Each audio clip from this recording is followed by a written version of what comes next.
السلام علیکم every one. آج ہم لوگ حضرت بلال حبشی رضی اللہ تعالیٰ عنہ کے اسلام لانے کے بارے میں جانیں گے۔ حضرت بلال حبشی رضی اللہ تعالیٰ عنہ ایک مشہور صحابی رہے ہیں اور مسجد نبوی کے مؤذن رہے ہیں، اور شروعات میں وہ ایک غلام تھے۔ امیہ بن خلف کا دور تھا۔ امیہ بن خلف جو مسلمان کا کٹر دشمن تھا۔ امیہ بن خلف بلال حبشی رضی اللہ تعالیٰ عنہ کے ساتھ کئی ظلم کرتے، طرح طرح کے ان کو عذاب دیے جاتے اور طرح طرح کے ان پر ظلم و ستم کیے جاتے۔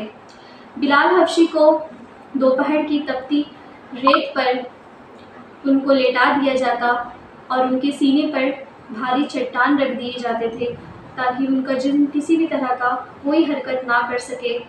اور امیہ بن خلف ایک ہی چیز بار بار کہتے، اگر زندگی چاہتے ہو تو اسلام سے پھر جاؤ، ورنہ اسی طرح سے تڑپ تڑپ کر مر جاؤ۔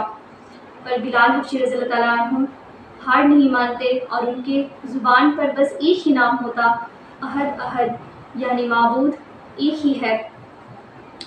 امیہ بن خلف یہاں تک نہیں، راتوں کو زنجیروں میں باندھ کر کوڑے لگائے جاتے اور اگلے دن ان زخموں کو گرم زمین پر ڈال کر اور زیادہ زخمی کر دیا جاتا، بے قرار ہو کر اسلام سے پھر جائے یا تڑپ تڑپ کر مر جائے۔ عذاب دینے والے اکتا جاتے، کبھی ابو جہل کا پاری آتا تو کبھی امیہ بن خلف تو کبھی اوروں کا۔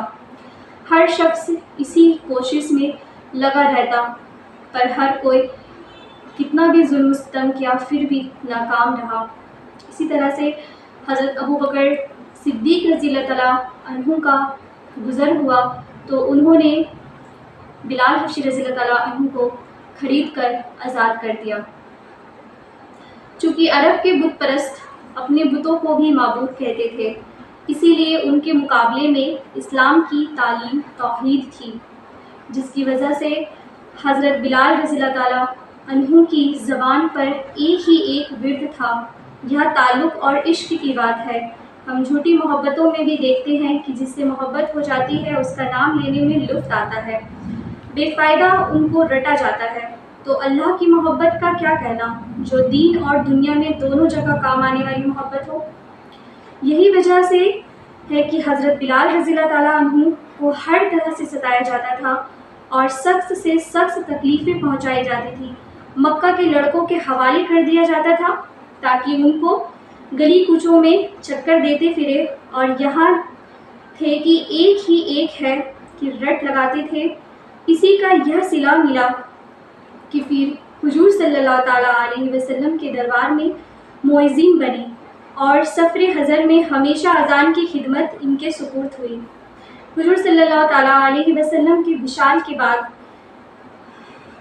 بلال حبشی رضی اللہ تعالیٰ عنہ کا بہت برا حال ہو گیا۔ ان کے لیے وہ مدینہ کی گلیاں اور جہاں ہمارے نبی پاک جہاں جہاں تشریف لے جایا کرتے تھے، ان جگہوں کو دیکھ کر ان کو دیکھنا، ان کو یاد کرنا ان کے لیے بہت زیادہ تکلیف ہو گیا تھا۔ اسی لیے انہوں نے یہ ارادہ فرمایا کہ اب میری جتنی بھی زندگی بچی ہے تو میں وہ زندگی جہاد میں گزار دوں، اور اسی نیت سے بلال حبشی رضی اللہ تعالیٰ عنہ جہاد کے لیے نکل گئے، اور جہاد اسی طرح سے ایک عرصے تک مدینہ کو بالکل چھوڑ دیے اور نہیں آتے تھے مدینہ۔ تو ایک مرتبہ حضور صلی اللہ تعالیٰ علیہ وسلم کے خواب میں زیارت کی کہ حضور صلی اللہ علیہ وسلم نے فرمایا، بلال کیا ظلم ہے، ہمارے پاس کبھی نہیں آتے۔ تو آنکھ کھلنے پر مدینہ طیبہ حاضر ہوئے اور حضرت حسین و حسن رضی اللہ تعالیٰ عنہ نے اذان کی فرمائش کی۔ لاڈلوں کی درخواست ایسی نہیں تھی کہ انکار کی گنجائش ہوتی۔ اذان کہنا شروع کی اور مدینہ میں حضور صلی اللہ تعالیٰ علیہ وسلم کے زمانے کی اذان کانوں میں جب لوگوں تک پہنچی تو ہر عورتیں گھر سے نکل پڑی، ہر لوگ دیکھنے لگے اور کافی رونے لگے، اور عورتیں بھی کافی رو پڑی۔ چند روز قیام کے بعد واپس ہوئے اور سن 20 ہجری میں انتقال